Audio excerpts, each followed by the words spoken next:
440 лева за нощувка в това шале, намиращо се в село Говедарци, община Самоков, България.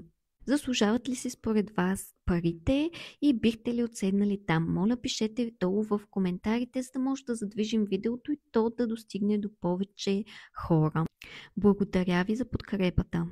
А сега се разходете за кратко с нас, за да видите с какво разполагат шалетата.